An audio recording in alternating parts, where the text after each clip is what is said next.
سلام مشاهدين، كي دايرين؟ لاباس عليكم؟ يا ربي يلقاكم هذا الفيديو بخير وبصحه وبسلامه وباي حاجه زوينه كتمناوها. فيديو جديد ونهار جديد. اليوم ان شاء الله غادي ندير الطاكوس بطريقه اللي زوينه وصحيه. كنتمنى باش تعجبكم هذه الطريقه، هذه كنديرها دائما. المهم هنا اول حاجه انا غادي نديرو بالدجاج، بالصدر ديال الدجاج. ما غنديروش كفته، غادي نقطعو هكايا شرائح اللي طوالين. صافي غادي نقطعو كما قلت لكم شرائح اللي طوالين.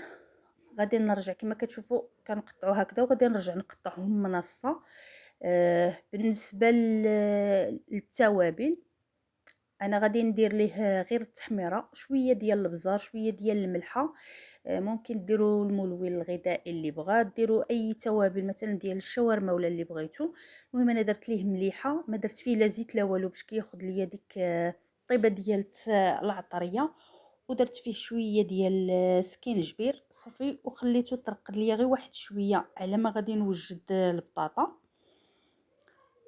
صافي. وغادي ندوز ان شاء الله باش غادي نطيبو. المهم انا غادي نكمل الكميه اللي عندي ديال الصدوره باش غادي نقطعهم صافي ونرجع معكم.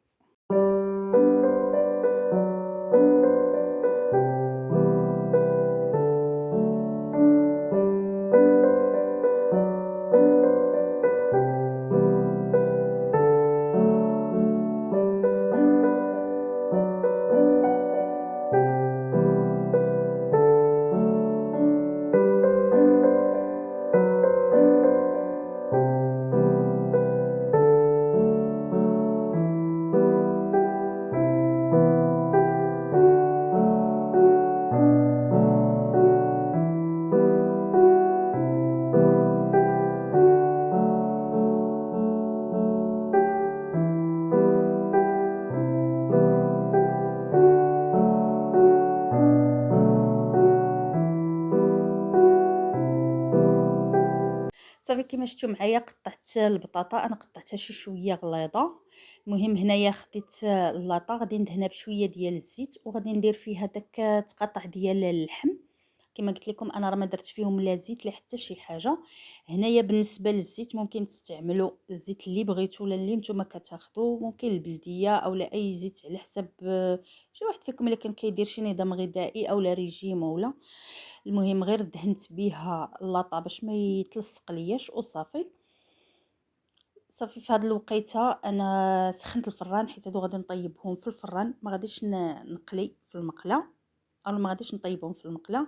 المهم هنا بالنسبه للبطاطا انا درت الماء حتى طاب ودرت فيه البطاطا، خليتها غير طلعت الغليه صافي وصفيتها. هنا راه مازال سخونه. درت ليها شويه ديال البزار، شويه ديال التحميره، وشويه ديال الملحه. صافي هادو هما التوابل اللي درت ليها. غادي نخلطها كامله مزيان، وغادي نديرها في اللاطه. دهنتها انا عفوا راه درت فيها حتى الزيت، تلبس ليا كامله بالزيت. كما قلت لكم حتى بالنسبه للبطاطا ممكن ديروا اي زيت نتوما يعني كتاخدوها. انا راه درت هذه الزيت غير العاديه صافي. وغادي نديرها في اللاطه، دهنتها حتى هي بشويه ديال الزيت صافي. وغادي ندخلهم الفران اللي يكون سخون بزاف، العافيه الفوق والتحت. بالنسبه للبطاطا باش كتجيني تتبقى ليا فتيه وكتجيني مزيانه، انا غطيتها بالورق ديال الالومنيوم صافي حتى كيدخلها الطياب وكتبدا كتحمر ليا من التحت.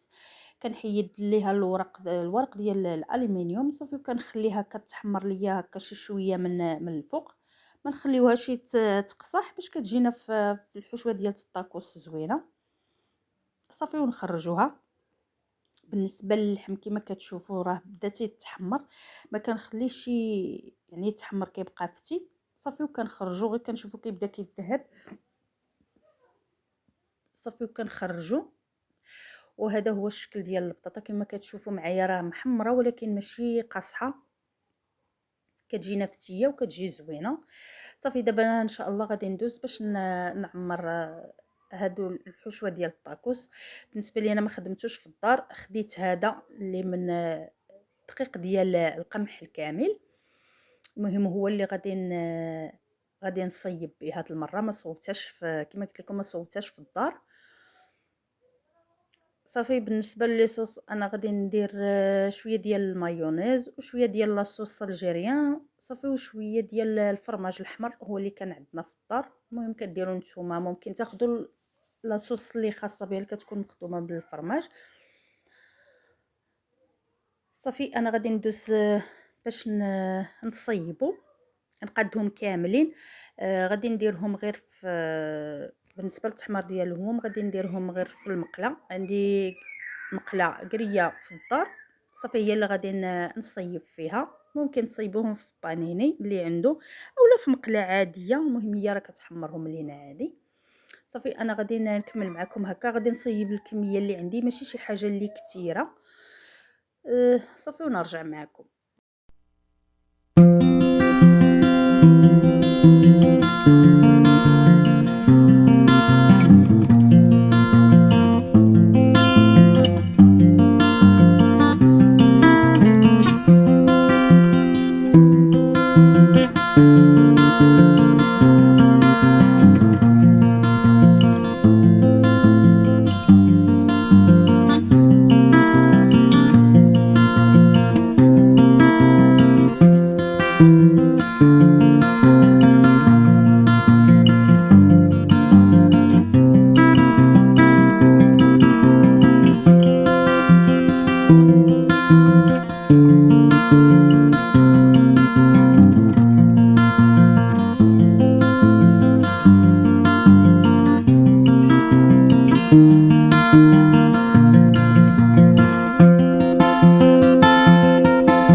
كيما شفتوا معايا بالنسبة للمقلة، أنا سخنتها ودرت فيها شوية ديال الزيت باش ما تلصقليش وحتى باش ما تطلقليش الريحة ديال المقلة.